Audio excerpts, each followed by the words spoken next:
Assalamu alaikum, урматтуу жамаат. Бүгүн биз жаңы долбоор, кечки кеп дейбизби, көңүлдөн чыккан кеп дейбизби, айтор кимге кандай жакса ошондой кабыл алыш керек. Бир сөз менен айтканда ички жан дүйнөбүз менен баарлашуу, маектешүү. Кыргыз журналистикасында соңку кезде эмнегедир ушул жанр жокко эсе болуп баратат. Көптөгөн жылдар бою ушундай ойлоп келдим эле. Не деген кыргыздын залкар, керемет маданияттын туу чокусун, тугусун көтөрүп жүргөн эр азаматтарыбыз, агаларыбыз, эжелерибиз өтүп кетип баратат. Аларды инсан катарында кантип эстеп калабыз биз? Алардын образы, алардын акыл эси, алардын дүйнө таануу кабилеттери кандай болгон? Адатта бирөөдөн интервью ала турган болсок, сиз жөнүндө бул момундай дептир, ага эмне дейсиз? Сиз ушунча китеп жазып турсуз, кантип жаздыңыз? Сиз ушул чыгарманы жаратып турсуз, ага эмне себеп болуп калды? Деген сыяктуу жадатма, арзан, жукпаган суроолор. Ошол суроолорго жараша жукпаган адамдын көңүлүнөн бир жай таппаган жасалма жооптор. Натыйжада биз музыкант болсо музыкант катарында, саясатчы болсо саясатчы катарында, дыйкан болсо дыйкан катарында, артист болсо артист катарында гана көрсөтөбүз да. Ал эмне деген адам? Адамдык жан дүйнөсү кандай? Дүйнөнү кандай көз менен карайт? Ошол сыяктуу суроолорго жооп таппай келебиз. Аттиң дейм, көптөгөн кыргыздын мыкты залкарлары өтүп кетти. Аларды инсан катарында ачып бере албадык. Көпчүлүк учурларда алардын жараткан образдары аркылуу гана билебиз. Муратбек Рыскулов болобу, Даркүл Күйүкова болобу, Бакен Кыдыкеева болобу, Сабира Күмүшалиева болобу, Болот Шамшиев болобу, Дооронбек Садырбаевпы, Төлөмүш Океевпи, Болот Миңжилкиевпи, Бибисара Бейшеналиева болсун. Не деген керемет залкарларды инсан катарында бүгүнкү күндө таанып билүү өтө кыйын. Билгенибиз эле бул балерина, бул жазуучу, бул режиссер деген сыяктуу. Экинчи максатыбыз интервью алганда кандай жагдайларга көңүл бурушубуз керек? Ал инсандык жагын кантип ачып бере алабыз? Мына ушул аз да болсо бир көрсөтмө курал болуп калат го деген максатыбыз бар. Үчүнчү, мүмкүн эң негизгиси, мына ушул кыргыз мамлекетин, кыргыз элин, кыргыз маданиятын, кыргыз айыл чарбасын, экономикасын түптөгөн азаматтарыбыз улам сейрек болуп баратканда, мүмкүн болушунча жашоонун ушул барактарындагы ошол мамлекетти түптөгөн, мамлекеттүүлүгүн даңктаган азаматтарыбыздын ушул тараптарын алып калууга болгон далаалат аракет. Бул долбоор боюнча мамлекеттик теле радио компаниялар иштеш керек эле, бирок тилекке каршы алар саясаттан бошобойт. Мына ошол максатта бүгүнкү алгачкы биздин тушоо кесүү көрсөтүүбүз дейбиз. Кыргыз драматургия жанрында болобу, кыргыз саясатында болобу, кыргыз проза поэзиясында болобу, кыргыз кинематография тармагында болобу, айтор бардык тармакта өзүнүн изин калтырып, өзүнүн ордун белгилеп келаткан агайыбыз, Кыргыз Республикасынын эл жазуучусу, манас таануучу, Кыргыз мамлекетинин эгемендүүлүгүнүн конституциясынын авторлорунун деп айтсам жаңылышпайм бири, ошол конституцияны кабыл алган Кыргыз Республикасынын 12-чи чакырылышындагы депутаты, маданият, массалык маалымат каражат тармагы боюнча комитеттин төрагасы, биздин алгачкы туңгуч конституциябыздын, эгемендүү өлкөнүн конституциясынын орус редакциясы боюнча эксперти, комиссиянын мүчөсү Мар Ташымыч Байжиев болмокчу. Марава, мен кириш сөзүмдөн байкадыңыз. Бүгүн сизди баягы мен атап өткөн бийик регалий атак даңктар менен эмес, кыргыздын аксакалы катарында.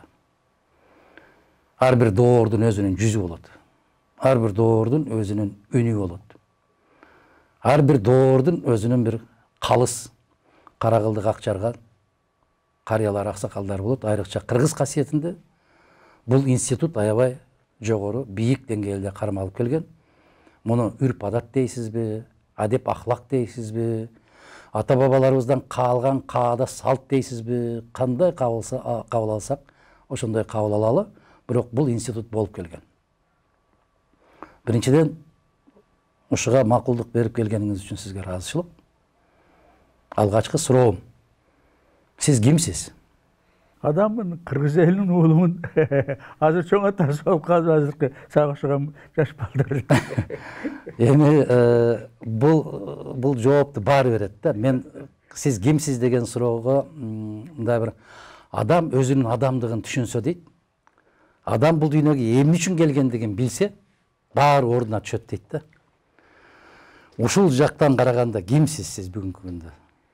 Кандай дейм, баягы эме деп калат, бир чакырганда ким чыгарбадыбы биздин жекшейип, дежурный жабышка деп. Ана мени бир чакырып калышты.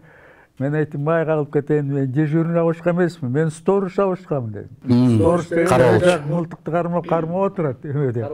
Ошол кароолчунун бири менмин. Кароолчумун дегеним анткени жанагы өзүң айткан кыргыз элинин ахлагын, ички дүйнөсүн, тарбиясын эмне гана болбойт.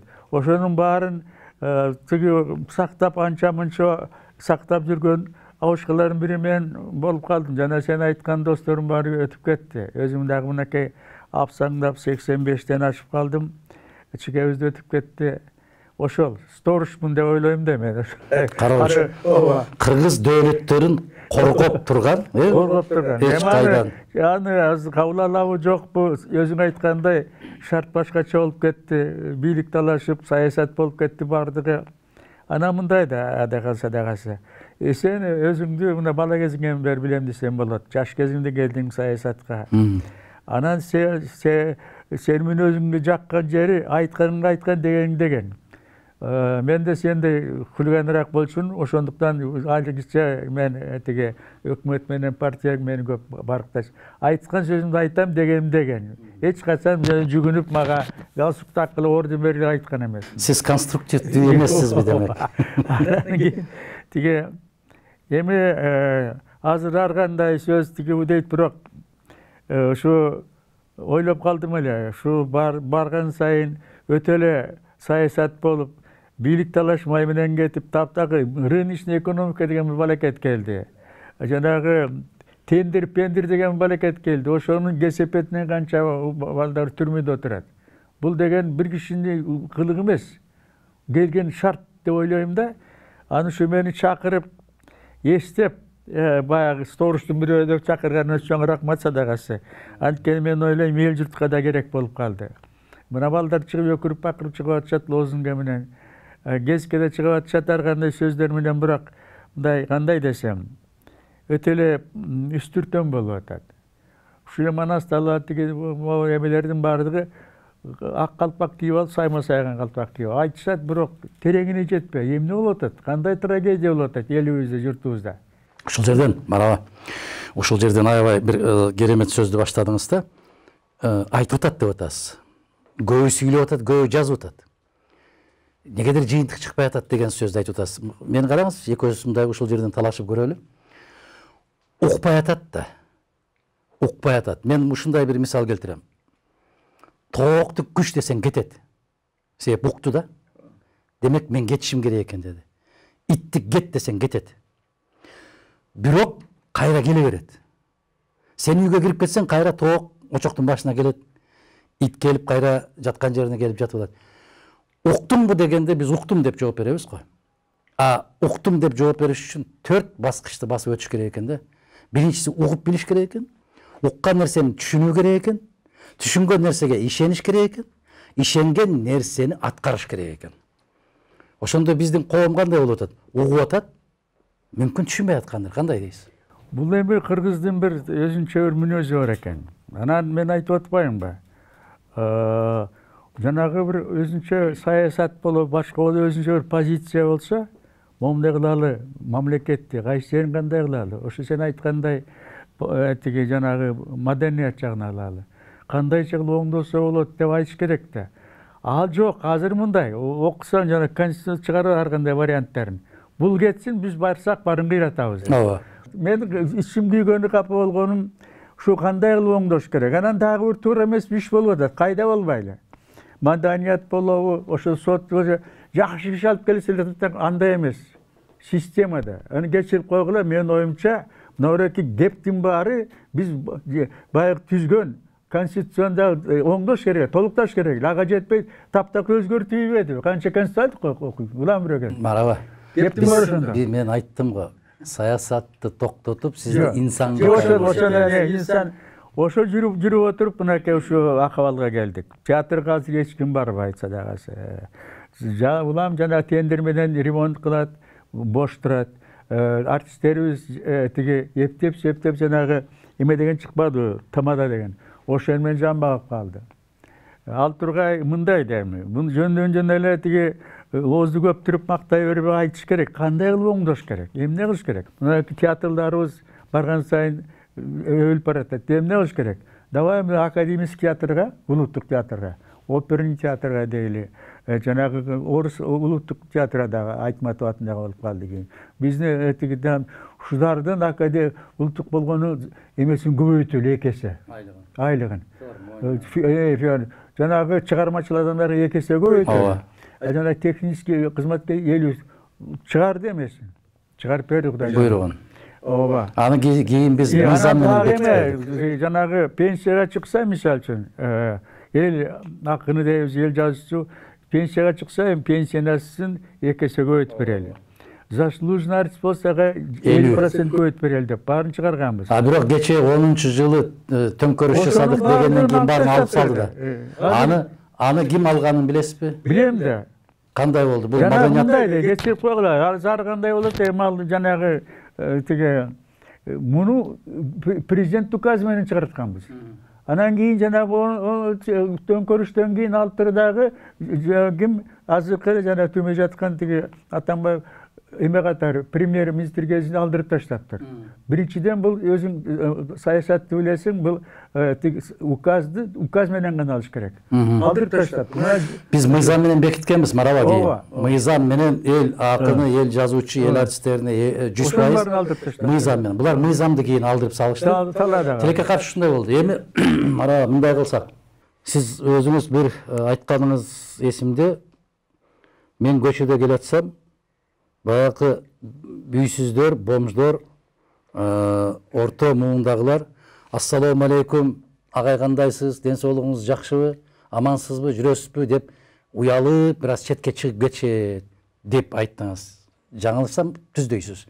Андан кийин бир таксиге түшүп калсам, 50дөн жакын, 50дөн жогорку муундар жеткен жериңе барганда акча берейин десем, аба сизден кантип алчу элек, койбойсузбу агай, уят. Батаңызды берип коюңуз деп бата үчүн алып келип жеткирип коет. Анан айтып атасыз да, күйүп айтып атасыз. Анан өзүмдүн жакшы көргөн маданият министрлигиме келсем, ошол жерде галстук таккан жигиттер, кыздар, кайда келдиңиз, кайда баратасыз, сиз кимсиз деп сурайт. Деп айтып атасыз да, анан айттыңыз, мен Мар Байжиев деген чал болом десе, чал болсоңуз эмнеге келдиңиз, кайда иштейсиз деп сурады деп. Ана биздин атка минерлердин деңгээли. Көпчүлүк учурда айтышат. Жаштар келсин, жаштар келсин, жаштар келсин. Кандай дейсиз? Ошол эми мен жанагыны уланта берейин. Анан айттым, Айса дагасы дедим жанагы секретары. Анда мурда эмеге бардым? Жанагы вице-премьер эме башкарган. Атын улам десем, көзүн алайтып отуруп, сиз ким болосуз? Мен баланча дедим. Ошо мен тааныбайт, жок тааныбайт экенмин дейт. Анан айттым, анан орусча айттым, а моя похабная морда не надоела тебе по телевизору, укуп каптырмын дейт. Вице-премьер айтат. Вице-премьерменин секретары да сага айтайын, бул тигишиге кирип айтайын дедим. Эмне маселе менен келдиңиз айтайын, мен келди чакыр десем билбейт да. Андан айттым, садагасы сен эмнени бүттүң эле десем айтат, институт искусствону бүткөм дейт. Баракелде. Андан айттым, мына садагасы. Жыл сайын мынакей дипломный коргоп атат режиссерлор. Ошо тиги ошонун автору менмин десем, сизби деп башын ийкейт. Бул эмне деген? Ал балдарда кеп эмес. Ошол окутуу кандай болуп атат азыр? Нөл болуп калды. Эми караңыз, ошону окутууга программаны түзүп аткан билим берүү министрлери катары кимдер келип атат? Кеп мындай да, муну ачык айтайын, эмеге тийишпей деп атпайбы. Анткени мурда биз иштеп жүргөндө. Кимге тийишпеди? Жанагы саясатка. Ооба. Мисалы үчүн биз иштеп жүргөндө, мына мен Министерство культурада иштедим, корреспондент болдум, тиги министр келет да кетет, кимиси келет. Биз бирок баягы кесипкерлер ордубуз эле калчубуз. Ооба. Театрдын директору, жогорку филармония директору, көркөм жетекчиси, анан келип туруп бизди чакырып албайчы. Эмне кылалы, кандай кылалы? Кеңешчи да биз менен. Баракелде. Анан айтчу, мондай деп, ошол эле көрүң партиянын кызматкерди көбү болуп калды ошондо. Бирөөнүн дагы министр болгон, бирөөнүн дагы эмеси жок. Туугандары жок. Тиги эме боюнча, культура искусство боюнча. Бирок ошо тиякты биякты карап туруп, анан биз менен сүйлөшүп, ошо ишти алып кетчү. Алып кетти, деп анан кандай гана иш болосо, айрыкча муну Гүлпе Кончаловдун кол астында иштеп калдым, көбүнчө чакырып албайчу. Өз партиянын кызматкери, өзүңөр билесиңер. Эмне кылабыз деп, аны айтып берсек так биз айткандай кылчу эле. Анан мен капа болгонум да кечирип койгон. Баягы тиги мен мактанганым бул, мен эмени бүткөм. Эме кесибим боюнча тил адабиятын кесипкер. Адабиятчымын. Москвага барып жана режиссерский эмени бүтүп келдим. Андан мурда көрөн кейипти да бүткөм. Жок, сиз мыкты баритон экениңизди, мыкты жанагы композиторлор келгенде да ушул Абдыраевтер, кимдер келгенде кадимкидей сүйлөшүп, ошол Калимов Досановтар менен жанагы бир топ эмени жанагы материнский полностью колум менин колум турат. Сүйлөшүп кеңешчи элек. Анан кийин кабыл алганда филармония концерти болобу, же кайсы бир спектакль барып өзүбүз айтып анан министр башын ийкеп, жолу башын ошондой. Эми караңызчы, Марава, керемет мезгилде айтып атасыз. Совет доорун айтып атасыз. А эмне үчүн анда совет доорун тепкилешип атат? Жаман болгон. Жаман болгон, тигиндей болгон деп. Туура эмес. Баягы орус айткан палка многих концах. Совет өкмөтүнүн бир жакшы жери бар эле. Кадр маселесинде аптан ыйык. Мынакей көрүп калдым бала кезде Разакта да көрдүм. Шаршенусва, Турдак Нусвалич менен иштешип да калдык. Кийинкилери дагы мына Абсамат Масалиев да келди. Булар биздин тилибизди алчу укчу. Ооба. Билдиңби? Саясат ушундай болчу. Анан бир эмени айтайын силерге, жана айтып атпайсың, көбүнчө башкача бир заман келди. Рыночный экономия. Таптакыры бул мурда искусство деген, адабият деген, ал көркөмдүк мындай турсун, ошонун өзүнчө бир эме болчу. Багыт. Кандайдыр бир тарбия дейли улуттун, республиканын ал тургай партиянын саясаты эле да. Ошол партиянын, мамлекеттин саясаты мүмкүн элге ушунчалык жагымдуу болгон үчүн колдоого ээ болуп келген. Ошо. Эми мына жерде бир жерде айтыңыз да. Ошол жана элдик манасты айтабыз, башканы айтабызбы? Ошону алып туруп мынакей көз заказ менен иштечүбүз. Башкасын айтпайм, мына кинодо иштеп калдым. Жанагы мактап атышпайбы? 60-жылдары кыргыз киносунда иштеп. Кыргыз керемети. Керемети. Кайдан чыкты керемет? Мени 60-жылы ким чакырып алды? Гүлпе Кончаловна. Өзүм мугалим болуп алайга кетмекмин. Көрсө сен ушундай экенсиң, келип иштегин деп Касыкем Жантөшев главный редактор экен. Ал киши жакында пенсияга кетет, сен калды. Анан барып эме кылсам, эмеде тиги кийин анам окууга жиберди, келсем киностудияда жогорку билими бар бир-эки эле киши бар экен. Төлөмүш эке бул звук оператор экен. Кадыжан Кыдыралиев студент экен. Мерис Букеев студент экен. Азыркы эле тиги ким Болот Шамшиев, мен пионерчигим боюнча адагы студент. Жогорку билими жок, мындай экен да, анан чогулуп алып туруп ошол жерде эме түздүк дагы, анан өкмөт менен партиябыз чакырып, кандай кылдыңар? Мынакей студия ачып атабыз. Көбүнчө эле тияктан бияктан келген неберелер тартып атат кыргыз жөнүндө. Өзүбүздүн кудуретибиз барбы дегенде, анан кийин колго алып туруп ушул Турдак Нусвалич. давайте эме түзөлү. Демек улуттук намыс иштеген. Бирок мындайча айтып коеюн. Орусча айтканда точно. Бул кино Ленин айткан экен. Из всех искусств важнейшим является кино деп. Жөндөн жөн эмес. Манткени көрүш керек экен да. Орусча айтайын мне точнее. Мы работали для самоутверждения нации и народа. Ушуну эми кыргызчага которуңчу. Кыргызча ошо жазып жүрөм да. Кыргыздын ар намысын, эл журт ким экенин көрсө, биздин ичибиздеги эмебиз бул кыз мындай деп көрсө, жанагы эле КП большевиктер эмес болчу көрсө кыргыз эли жапайы дикокаменный кыргыз экен да.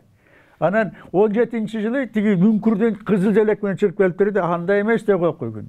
Кыргыз эли бул деп айыркы эл. Өзүнүн маданияты бар, адабияты бар. Андай өзүнчө аткан улут деп туруп анан ошону көрсөтүш керек эле ким экенин. Намыс тойготуп. Намыс, ар намыс. Бул орусча айткан самоутверждение в мире ким экенибиз. Кудай жалап ошол кезде чикебизде чыга баштады чыгармалар менен. Анан биз эмне үчүн Сүймөкул Чокморлу художник, муну Болот Шамшиев актер. Өзү ой келбет татынакай. Эмне үчүн ошону тартып аттык. Эмне үчүн кыздардын сулуудан сулуусу тиги татууун тартып аттык. Эл журт кайтыбыз керек кой. Дүйнө эй, кыргыз деген момундай эл. Көрдүңөрбү жигиттери кандай болгон? Кыздары кандай болгон? Абышка кемпирлери кандай? Эмси Муратбек Рыскуловду тартып аттык. Жөндөн жөн эмес. Ушундай заказ менен иштечүбүз да. Себеп мамлекет болуусун каалаган инсандар эле. Эми марава караңыз, эми ошондой болуп өстүрүп, ошондой деңгээлге жеткирип койгон тарыхыбызды дагы тепкилеп олтуруп, бүгүнкү күндө жанагы сиз айтып атпайсызбы, дайыма эле орусча айтайын деп. Салижан Жигитов агабыз айтып өткөндө, кыргызга орусча сүйлөмөйүнчө ишенбейт деп. Бул кандай бул өксүктүкпү? Жок, бул мындай экен да. Көрсө, кыргыздын бир жакшы жери дагы кандай десек, орус менен кыргыздын мүнөзү окшошуп кетет экен, өтө ишенчек. Анан кийин бак эмей берилип кетет экен да. Анан муну айтыш үчүн теория жагын айтыш керек да.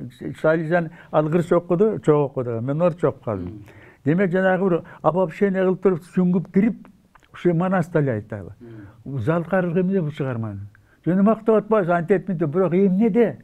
Башкасын айтпайын. Башкасы мынакей эле Айтматов келип жана Жамилясын жазганда, тет жактан эме берип калды, премия берди. Анан алып келип туруп, кыргыздын жазууларын каршы чыкты окуйгун буга. Эмчи каршы чыкты. Анан алып келип эме болду, берип койду тияктан. Мен эме өткөрдү. Конференция өткөрдү. Москвадан тияктан бияктан келишти. Анан булардын айтканы мынайда, эмчи Айтматовго премия бересиңер? Карабайсыңар, окуйгун. Бу деген мына күйөөсү согушта жүрсө, бу Жамиля бир казак менен ойнош болуп кетип калып атат деген.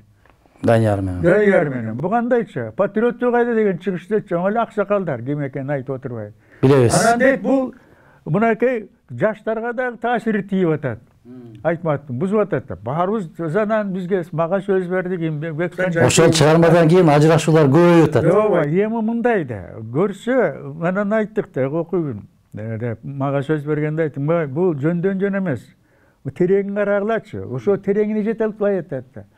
Айтары деген бул кишинин. Мынакей неме айтар деген кандай гана учур келбесин, кандай гана болбосун, адамдын жанагы сүйүү деген чоң нерсе бул окуйгун. Ошол моорекенде бир жаман бир кыянат болуп атат. Ошого карабастан сүйүү жеңип атат деген сөз бар. Анан дагы айтты, ой, дейт, мына эмет муну дейт, мынакей тиги эме колдоп атат. Луи Арагон колдоп атат. Француз жазуучусу. Дейт, булар үчүн дейт, жанагы бузулган катын кире мынакей карагыла, Травиата деген жүрүп атат эмеде. Анан Кармен дагы көчөдө жүргөн сыган. Көрдүңөр, анан жанагы гөнөмөсү бар го, тиги эмени тентиген сыганды сүйүп калган жанагы урод. Козимодо. Козимодо француз, парижский богоматер деп. Булар үчүн дейт, анан эме дейт калды бирөө. Ошондуктан ону колдоп атат дейт. Анан кийин бирөө чыгып айтты, ой, Муктар Әуезовду колдоп атпайбы десе, окуйгун дейт. Анткени дейт, бу Жамиля дейт. Kırgız göğsün çarpıp Kazak'a getiriyor. Эми адам канчалык тайыз болсо, адамдын аң сезими канчалык бир капаста болсо ага. Анан кийин эмеде. Булар ошого сүңгөп тетегине жетпей, анан кийин кимдир бир жанагы орыстардан чыгып сүйлөп, не в этом дело. Дело в том, что любовь человека это дороже всего. И вот трагедия века, нации, народа, она влияет. Те анан кийин ошондон кийин жазды го эмени тиги Чыңгыз Төрөкулов жанагы Толгонай жөнүндө. Анан мен бул чыгармасын өтө жогору баалайм да, анткени анан кийин ошол эме мынакей Курманжан энебиздер айтары мындай, кагылып кетейиндер.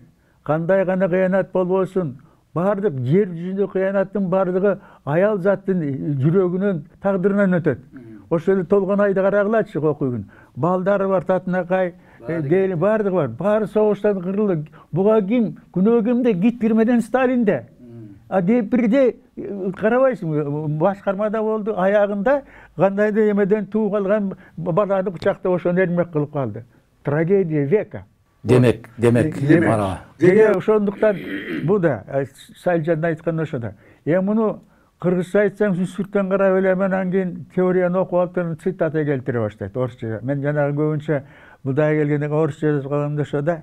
Анан эмеде. Ишенче анан азыр деле мына мен капа болгонум мындай да. Мынакей чикемдин юбилей өттү. Мана жөнү көп болот. Уксаңар. Жөн мактайт, анткен которулган, бирок эмне кандай касиети менен, кайсы таланты менен ушул чикебиз дүйнө жүзүн багындырды.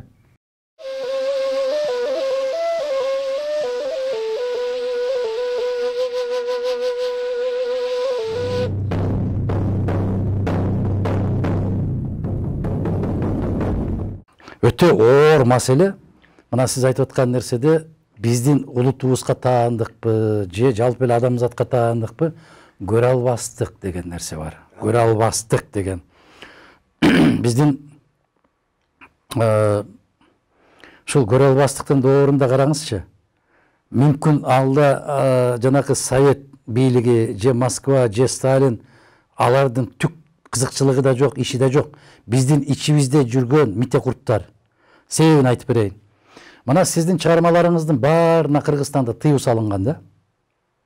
70-жылдары, 80-жылдары. Театрдан алынып салынып, сиздин чыгармаларыңыз боюнча кинолор тартылбай, баары тыюу салынган мезгилде, ошол мезгилде СССРдин 161 театрларында сиздин чыгармаларыңыз коюлуп атты. Москванын 3 театрында. Москванын театрында, Ташкенттин, Алматанын, Киевтин, Мински бүт дүйнөдө коюлуп атты. Ал эмес социалисттик лагерь деп койчу элек Чехия, Венгрия, Польша, Болгария, мына ошол жакта коюлуп атты. А бирок Кыргызда коюуга тыюу салды. Ага Москва күнөөлүгү же ушул жердеги митекурттарбы? Сен айткандай ушул жердеги эле митекурттар. Баракелде. Тиге эмени 4 адам жазсам, орусча жазгам да. Анан кой деп туруп кыргызча жаздырып алышты. Өзүм которчум өзүм. Анан кийин Төлөмүш Океев койду. Эл журт айланайын жөнөт талпа. Анан карасам, тиге ошону илип алып туруп, барып туруп чоңдорго жамандайт экен. Гезитке да чыгарышты. Бугандайча ушундай деп туруп, бирдемени илип алып туруп. Анан дагы бир эле мен айтып коеюн. Кийин 80 жыл болду башталганда орус эле театрында мисалы үчүн эмени коюп калышты. Жанагы кимдин, чикемдин идущий кондиция кылымга артар бир күн. Ошо боюнча спектакль коюшту. Ал жүрүп атат. Анан мен эмеге жазгам, акыркы сапардагы повестин орусча жазгам. Алда Кудай берсин эмеге журналга чыкты. Аны коюп атышат. Бир топ театрлар койду. Баягы кимди айтып атпайбы, Азербайжан Назарка посолу. Мен ошо кезде дейт Бакууда эме болчумун, Армян театрында өзүм которуп койгом деди. Бул мындай да. Мунун себеби мындай. Эми а кезде азыр ачык айтып атышпайбы? Баягы Эзоптун тил дегенде окуйтуп кайкытып айтышы керек болчу да, түшүнгөн түшүнөт. Мисалы үчүн, ушул эле Чикемдин жанагы чыгармасында трагедиясы эмнеде? Көрсө Гилеген казактын жергесинде бир кичинекей казакты көмө алышпайт. Казангапты. Казангапты. Эдиге. Жер жок анткени. Бүт бойдон ракета дрон болуп калган Кокуйгүн. Мына трагедия. Ал баягы Семипалатинский. Эма киши кыйтып айтып атпайбы, ачык айта албайбыз да. Ана менин эмемде жана акыр сапардагы поезд. Дүкүлдөгөн поезд кетип баратат, бу пьеса. Кайда барат? Кайда барат? Кайда баратканы бел, кайда барар бел. Бир дагы ичиндеги киши сурабайт, кайда баратабыз? Жөйбе, бир Кайда барабыз? киргизип койгомда эме, бир мындай чала казак бар, кызуу да. Бу поезд кайда барат десе, откуда мы знаем? Никто не знает, куда. Айтарым мындай болчу, перестройка башталды, 80 жыл жазган. Эч ким билбейт кайда баратат. Гүпүлдөгөн поезд. Машиниз барбы жокпу? Кайда баратат? Эми Марава, ушул жерден караңыз. Сиз ошондой өлкө кайда баратканын билбеген поездга салыштырып койсоңуз, ошону 161 театр коюп атат. Онуңса ажанардан тактайын да. Ана мындай дейт да, эске чыкпады. Заводил дейт, атын айтпай эле. Что за безобразие дейт. Бүгүнкү демократтар билем алар. Бул ошол кездеги 80 иштеген. Ооба, бүгүнкү демократ болушту. Мындай деп кезге что такое? Мына орус театр койду дейт. Как это так? Орысча. На огромной территории Казахстана человека не могут похоронить. О чем хочет сказать Айтматов? Абай жийип дейт эмеси тиги кайда баратканын билбейт. Ой, коммунизмге баратпайбыз, ошону билбейби деп согупту өкөнү тең алып таштады, директор кызматтан алды, министрге бүгүрүп салды. Бул Марава биздин мите курттар. Бул жердеги. Ошо жамандап барып Условиевке айтып, анан алдыртып атпайбы. Бюронун чечими да бар. Эми караңыз. Көрсө, бир гана сөз айтып коем. Саясат. Көрсө булардын эмеси Кулматов тиштен алыш керек экен да. Кеңеш Кулматов. Кеңешти. Ал идеология башкартып экен. Ошон үчүн бизди Азамат. Мына бүгүн деле айтып атпайбы? Мисалы Кыргыздан чыккан азаматты башка мамлекеттерден чыккан болсо суктанабыз, өзүбүздөн чыккан болсо тепкилеп жатып калабыз. Мына ушул өксүк оорусу деп атканым бул бир. Экинчиси, репрессияга кеткендердин көпчүлүк документтери мен тарыхчы катарында карап көрсөм, бир артынан башка киши жазбаптыр, жалаң кыргыз жазыптыр. Мына Исхак Разаковду да карап көрдүм, жалаң кыргыздар жазыптыр. Исхак Разаковду бул орус мектептеринде кыргыз тилин окутам деп атат. Бул улутчул. Бул жогорку окуу жайларда кыргыз кыздары менен жигиттерин алып, инженер, программист, ушундай куруучу, архитектор кылам деп атат. Деп жазгандардын ичинден башка улут жазбаптыр да, кыргыз жазыптыр да. Башкасын айтпайын, сен жанагы эмеге жарама тийип атпайсыңбы? Мына Орекеме табылганда, тиги Атабей. Ооба.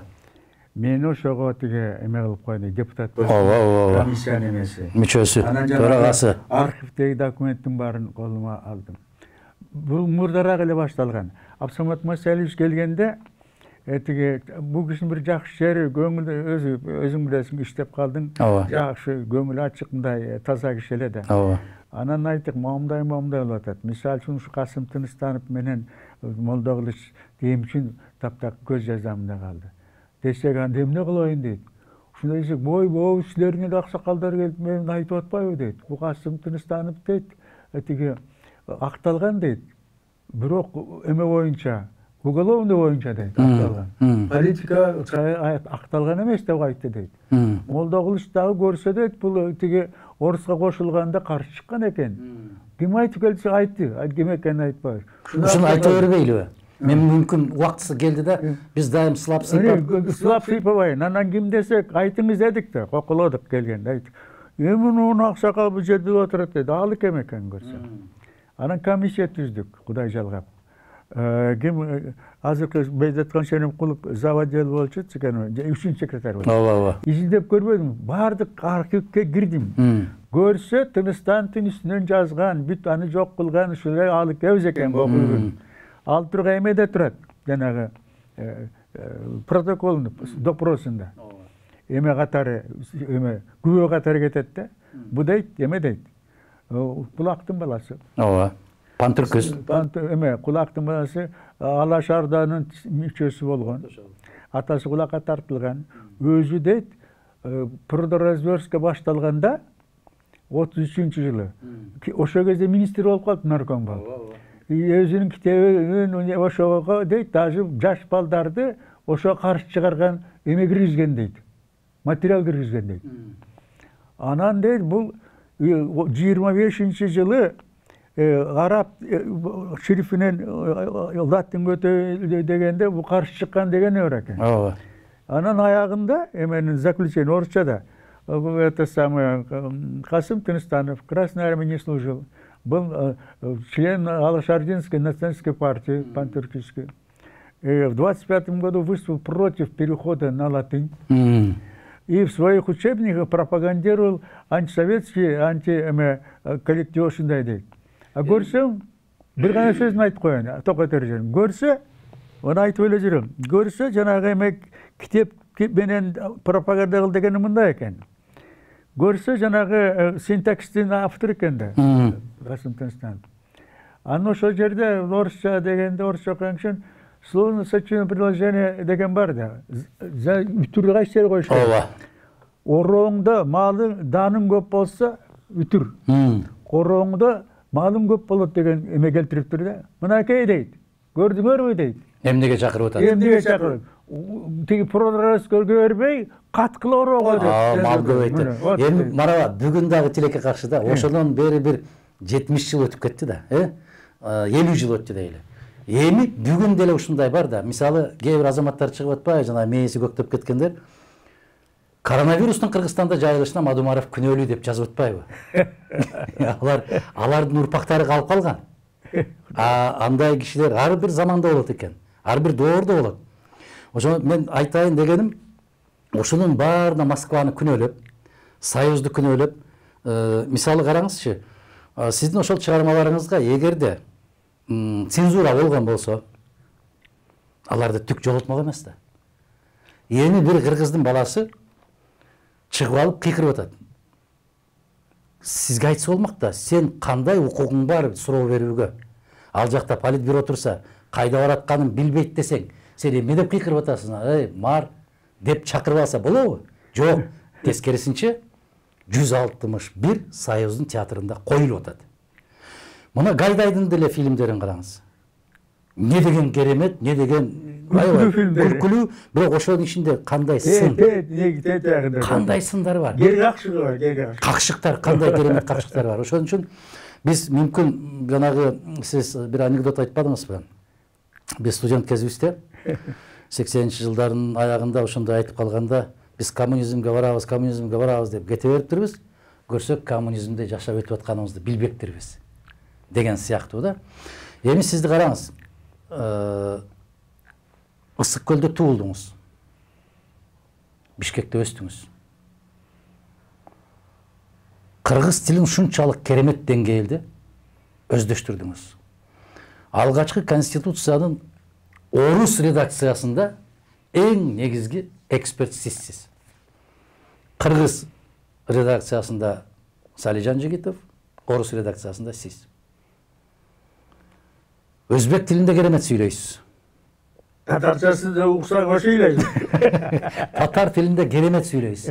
Манасты момундай кылып орусчага которуп, мына ушул тил байлыгы сизде кайдан пайда болду ушул тил? Анан бир жерде эскерип айтып атасыз. Нандын күкүмдөрүн терип жедик. Ушундай ачарчылыкта калдык, ушунчалык кыйынчылыкта калдык. Анан бир күн колуңузга бычак алып, көчөдөн туура келгенде тонуп алсам деген ой менен чыктым дейсиз. Көчөгө. Ошол аңгеме бар. Ошол аңгемеңизди айтып атасыз. Бирөө келаткан экен, болду болбосу ушуну тоноюндагы чөнтөгүндөгү тыйынын кагып алып, үйгө бөбөктөрүмө, бүт ачка отурган бөбөктөрүмө жок дегенде бир нан алып барайын деп, ошондой болуп чыктыңыз. Ошол замат нан ташыган машина пайда болот. Бул сиздин өмүрүңүздөгү, сиздин көз алдыңыздагы болгон окуя. Ооба, болгон окуя. Бул жасалма эмес. Анан ошол мезгилде машина бурулуп атып, бир нерсеге тийип, ошонун секирип бир нан түшөт. Онда чоңда. Пудовый. Подол хлеб тукачу. Ошол өзүңүздүн көз алдыңызда болду бул окуя. Муну эмнеден деп билесиз? Мен ойлойм. Буйлук бу. Жок, жараткандын мен бир сизге эме деп аягында келтирем да. Болгон окуя. Ошол арыктагы эле бар. Жанагы Кыргызстан театры ошол жер, жанагы ошол эле жер. болгон окуя. Болгон окуя. Үйүбүз так ошол театр турган жерде. ооба. Ана мындай деген бу кандайча болуп кетти? Кудай деп мен аягында эметип кетем да, балким ошо менин атам тетиге Ташымова. Ташымова эме менен кеткен, культишниси менен. Балким ошонун кудурети атай арбагы колдоду мени.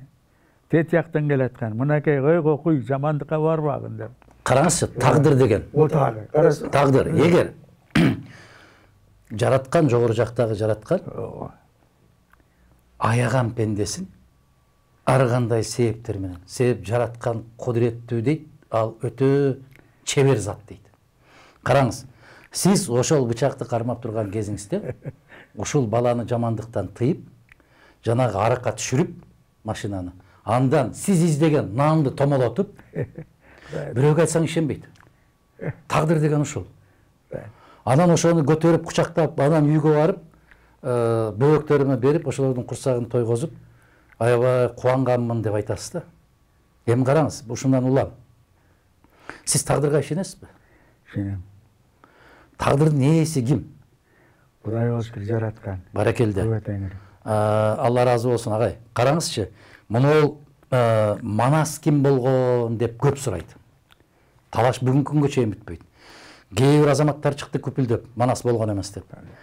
Бул кыргыздын руханий дүйнөсүнүн туу чокусу деп айтып, какшап айтып атсаң, Манас болгон эмес деген азаматтарды колдоп, артынан ошолорду ээрчип жүргөн бул кандай улут? Бул эмне болгон улут? Мүмкүн тамырын жоготуп алды, эмне болду? Кеп мындай да, мен кайра эле жана сен айткан Салижандын сөзүн айтайын. Окуп атпай окугун, сүнгөгүн жетип Манастын тарыхы, тарыхта болгон окуя. Окула жана Бериштам деген ким еврей жазып кеткен. Көрсө, бул 9-кылымда болгон окуя экен. Мен аны тарыхчы катарында таксыстадым. Мен үчүн караңыз, Алмамбет деген ханзада. Алмамбет деген ханзада. Ал белгисиз инсан эмес. Кыргыз мүмкүн жазуу тарыхын калтырбаганы менен Оозеки тарыхында бар. Ошондо Кытай булактарынан карап көрсөңүз, Алмамбет деген болгон ханзада, тарыхтагы болгон. Ал Таарыныч менен качкан мезгил, Күлүбага. Таарыныч менен качкан мезгил Таң империясынын тушунда экен. Таң империясы качан пайда болгон? 618 жылдан 907 жылга чейинки болгон окуя. Демек, ал Алмамбет 8-кылымдарда качып атат. 9-кылымдарда, 847 жыл. Ооба, 8. Эми караңыз, бул тарыхый инсан, тарыхый окуя болгон нерсе. Бул бир жагы. Эми ушундой болгон, бул Чыңгызханга чейин дээрлик 400 жыл баштагы болуп аткан окуяда 300 жыл. Ушуну болгон нерсени биздин руханий дүйнөбүздүн туу чокусундагы болгон нерсени жок деген инсандар кайдан пайда болот? Окуйбу, орусчасын. Кыргызчасын деле окуйт алар. Кайдан пайда болот ушул? Ушундай инсандар кайдан? Мен аны изилдеп жазып делатам, орусчада, кыргызчада көрсө болгон окуя экен да. Ошол кезде Манас деген ошол жанагы эме дейт, жанагы эмеде. В 847 году один из воинов Уйгурской империи дейт. Ошо Монголия менен Түндүк Кытайды Уйгур империясы кармап турган экен. Соңку кезге чейин ошентип аташкан. Качып чыгып дейт. Эмеге перебежал к Енисейским кыргызам дейт. И повел их войска как на свой край дейт, и этегим Жаглакар дейт, кыргыздын ханы. Көрсө Жаганкар экен, Жаглакар. Жаганкар болуш керек. Билесиңби, борончу да кыргыздар ушундай коет. Он покорил дейт эмени и вернулся оттуда, но победа была первой, потому что воины все его погибли, и через некоторое время сам Жаглакар погиб, и Кыргызская империя распалась. Бул баягы чоң казат. Бул чоң казат. Өзү да. Анан кийин мунун эми жана Салижан досум айткандай сүңгүп кириш керек да. Андан ары эмне болду окугун? Эмне үчүн кыргыздар ошол чоң казатты ыйлап берет, чоң казатты айтканда. Как трагедия великого народа. Улут кырылды. Улуттун.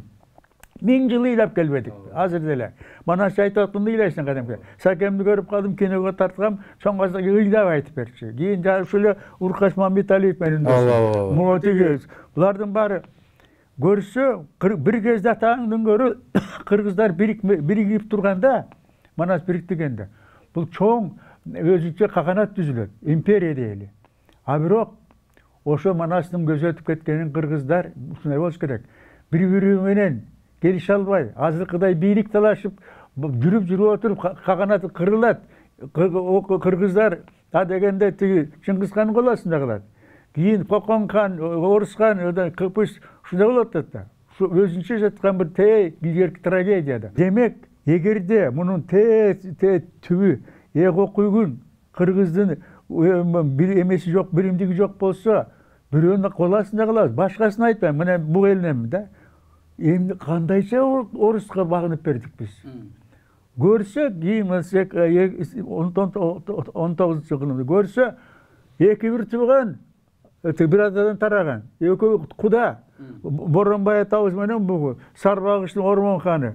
Келише албай, анан аргасыдан бугулар барып тиги Орустун кол астына. Андан кийин анан кийин жүрүп отуруп аргасыдан тиги эбебиздагы Курманжан энебизде барат. Антпесе эмнеден эл кырылмак.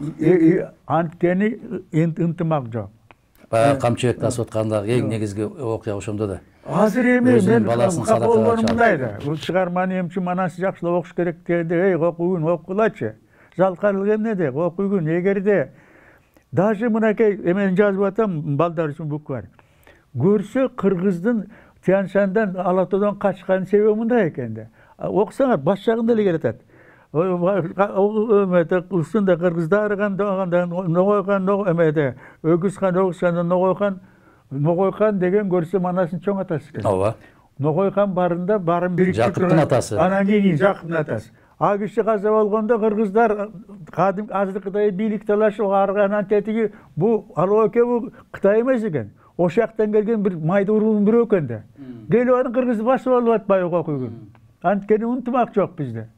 Ана Манас тет жактан баарын алып келип кайра келип анан өз жерин Түркистан марава. Мына биздин аксакалыбыз, абабыз Ташым Байжиев, сиздин атаңыз бүтүндөй ошол кезде кыргыз интеллигенциясынын атасы деп коеюн. Ошол киши Манас тизилдеп кетти, аны да улутчул деди. Улутчул деген жарлык тагылды. Ошону улутчул деп жарлык тагып артынан жазгандардын баары кыргыздар. Сиз андан кийин атанын жолун улап, атадан калган туяк болуп кетип бардыңыз. Уу чукур эмес, Кудайга шүгүр. Мына 2 уул, 2 кызыңыз бар. Караңызчы. Ошол Ногой хан, мен кээде тамашалап айтып коем да, Манастын ID картын карасаңар дейм мен. Ногоев Манас Жакыпов иштеп турат дедим мен. Ушундай деп айтам. Түк түтөтөт да. Мен айтам, ID картын ушундай окусаңар дейм да. Кантип башка кантип түшүндүрөсүн. Ошол Ногой хандын ордосу кайсыл жерде болгон? Ногой хандын ордосу ушул эле Тянь-Шаньда болгон экен. Эми караңыз, Сагынбайдын вариантында дейбизби, Саякбайдын вариантында дейсизби? Кыргызда Ополтоо деген сөз бар. Эмгеги Ополтоодо экен деген. Ополтоо бүгүн да бар. Ополтоо ошол кыргыз-тажик чегарасынын ортосунда Мургапта. Бар ошото. Ополтоо. Мен 1-2 жолу барып көрдүм. Эбегейсиз керемет. Мындай көрсөңүз өзүнчө эле мындай бир сыйкырлап алчу, өзүнө жутуп алчудай болгон. Ушунчалык Опол ушунчалык бир бийик. Ошол Ополтоонун түбүндө деп айтылат. Ордосу. Анан жанагы сиз айткандай болуп, бөлүнүп, жарылып, чабышып кеткен мезгилде, анан булар Алтайга качып, Енисейге барып, ошол Енисейде барып туулуп, ошол жерден келген жерден башталып атат. Көрсө, Енисай эмес экен. Ким айтат? Бересо. Энсай деп бир кетет, Энесай деп бирөө айтат. Эне болбойт.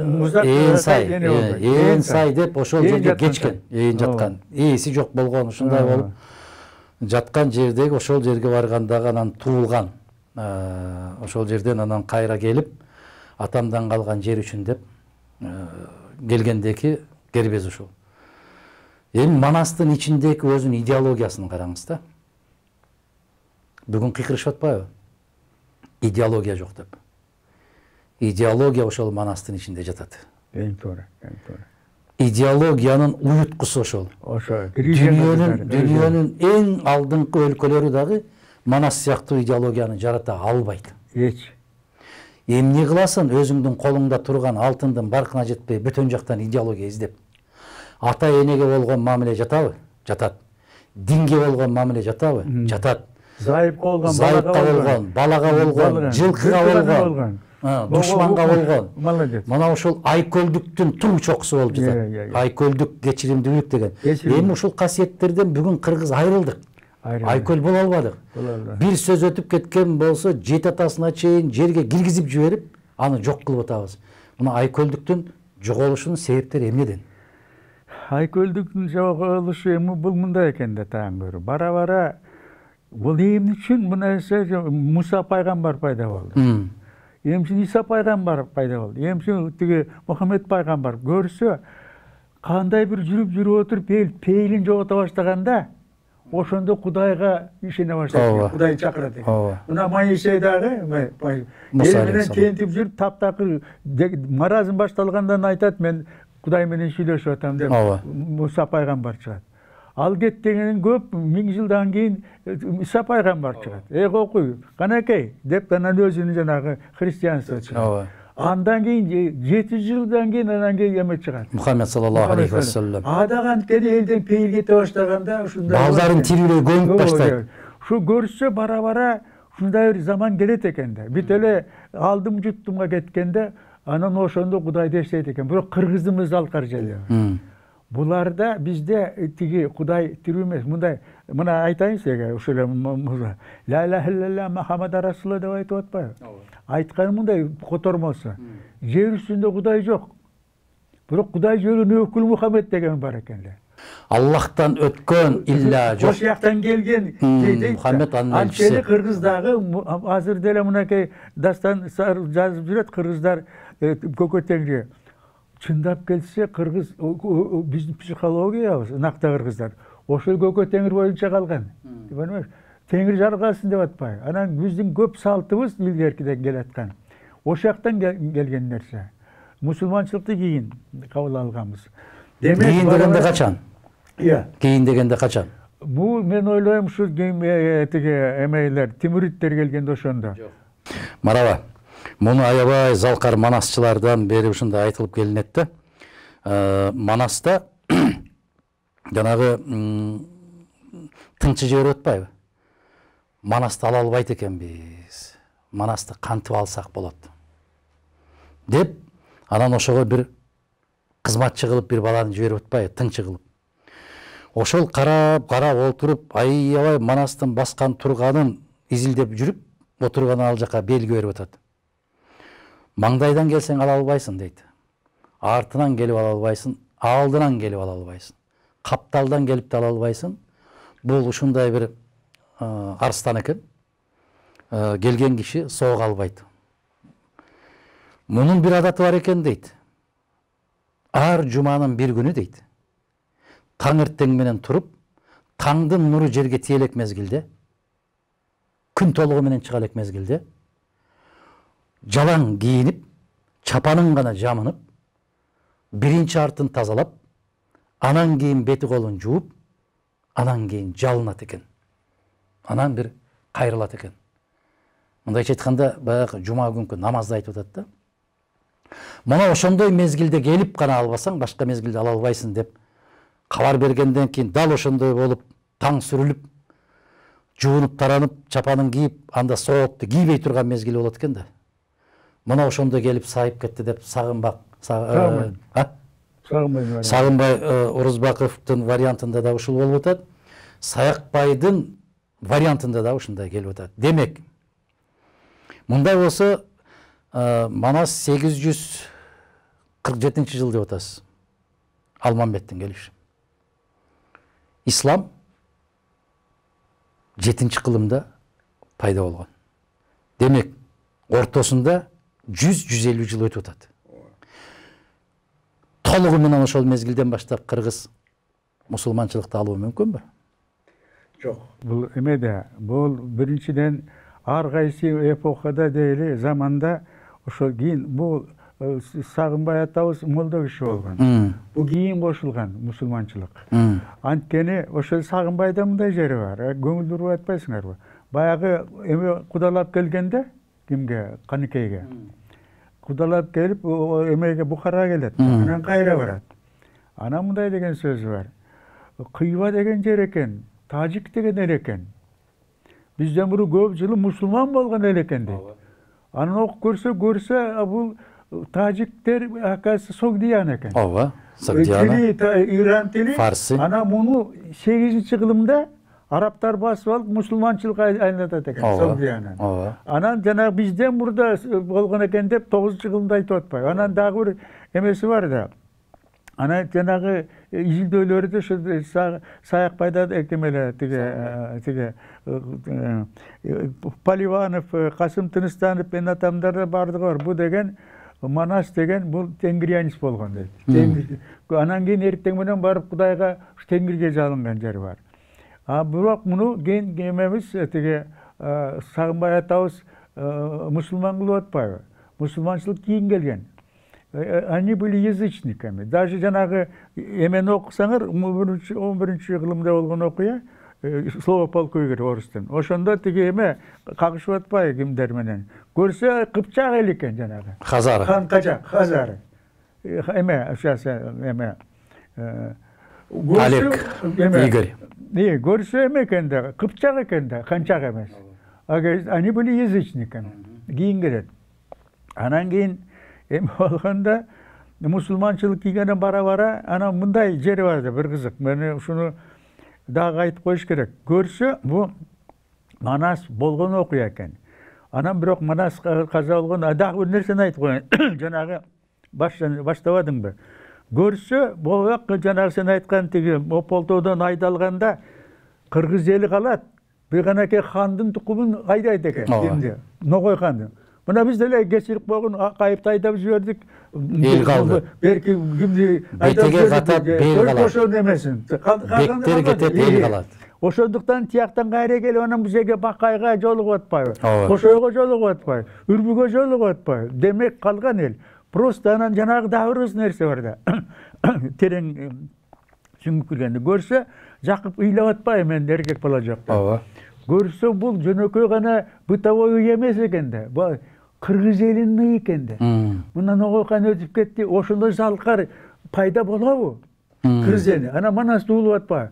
Баягы балдар бала болгунан дегенде дээринде бар экен да. Бул хан болуу, эл башкаруу, элдин камын көрүү, камкор болуу, камкор эмес, камкор.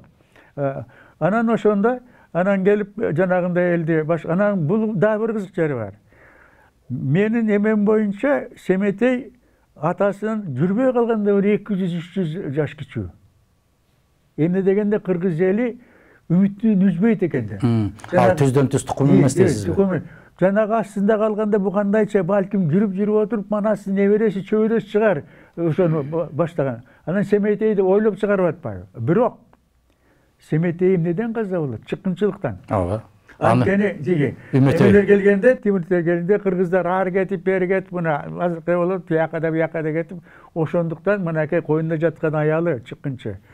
Чыккынчыдан анан эметип кетет. Ошол жерден курчап келгенде Семетей учуп кетет да, анан кийин көрсө, бунун символу бар да, балки ошо асмандан карап туруп анын кыргызды мындай колдоп турат деген.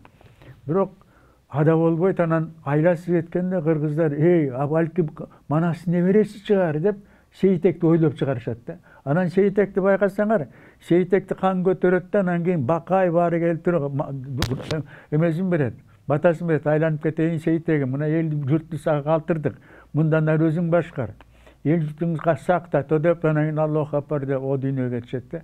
Ошон символ катары. Ошол эми ошол Сейтек кыргыздын үмүтү үзүлбөйт да, балки ошо Манастын тукумунан бирөө дагы чыгар ошого окшогон деп.